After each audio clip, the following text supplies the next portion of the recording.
సంవత్సరాలు అవుతుంది 2 లక్షలు తీసుకొని. అడిగినప్పుడల్లా తప్పించుకుంటా తిరుగుతుండవు. రేపట్లోకు నా పైసలు కట్టలేదనుకో 10 మందిల ఇజ్జత్ తీసి ఇల్లు జప్తి ఎత్తా. అర్థమైందా? పోయిండాడు ఈ తోట నాకు రోజు ట్రాన్స్ఫర్ అయిపోయింది. ఆపు. 2 సంవత్సరాల నుంచి ఇంటి మీదకి వచ్చి ఇజ్జత్ తీస్తుండు. నిన్ను నమ్ముకొని పిల్లలు మేమున్నాం. ఇంటి మీదకి వచ్చి ఇజ్జత్ తీసినాక మేము బ్రతుకుంటే ఎందుకు?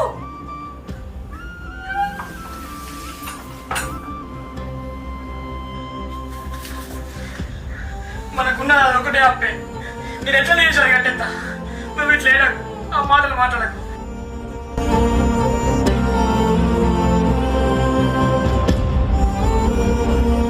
ఇది అమ్మేసి అప్పు కట్టేయ్యా.